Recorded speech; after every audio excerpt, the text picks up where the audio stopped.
एक साहूकार के 7 लड़के और एक लड़की थे। एक बार कार्तिक मास की कृष्ण पक्ष के चतुर्थी तिथि को सेठानी सहित उसकी 7 बहुएं और उसकी बेटी ने भी करवा चौथ का व्रत रखा। रात्रि के समय जब साहूकार के सभी लड़के भोजन करने बैठे थे, उन्होंने अपनी बहन से भी भोजन कर लेने को कहा। इस पर बहन ने कहा, भाई अभी चांद नहीं निकला है। चांद के निकलने पर उसे अर्घ देकर ही मैं आज भोजन करूंगी। साहूकार के बेटे अपनी बहन से बहुत प्रेम करते थे।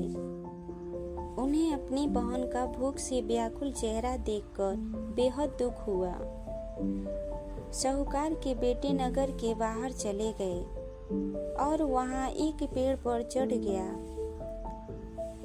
अग्नि जला दे। घर वापस आकर उन्होंने अपनी बहन से कहा, देखो बहन, चांद निकल आया है। अब तुम उन्हें अर्घ देकर भोजन ग्रहण करो। साहूकार की बेटी ने अपनी भाभियों से कहा, देखो चांद निकल आया है, तुम लोग भी अर्घ देकर भोजन कर लो। ननद की बात सुनकर भाभियों ने कहा, बहन अभी चांद नहीं निकला है। तुम्हारे भाई धोखे से अग्नि जलाकर उसके प्रकाश को चांद के रूप में तुम्हें दिखा रहे हैं।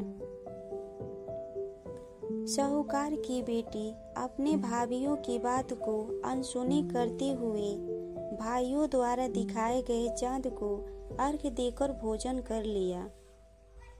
इस प्रकार करवा चौथ का व्रत भंग करने के कारण भगवान श्री गणेश साहूकार की लड़की पर अप्रसन्न हो गए।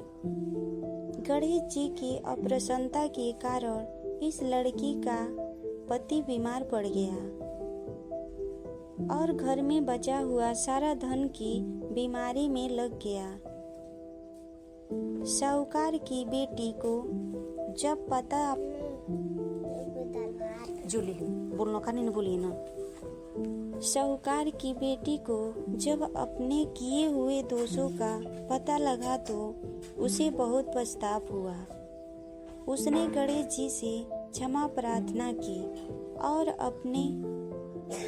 और फिर से विधि विधान पूर्वक चतुर का साहूकार की बेटी को जब अपने किए हुए दोषों का पता लगा तो उसे बहुत पछतावा हुआ।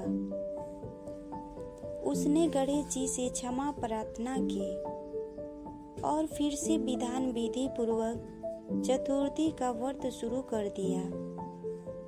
उसने उपस्थित सभी लोगों का श्रद्धानुसार आदर किया और उनसे आशीर्वाद ग्रहण किया।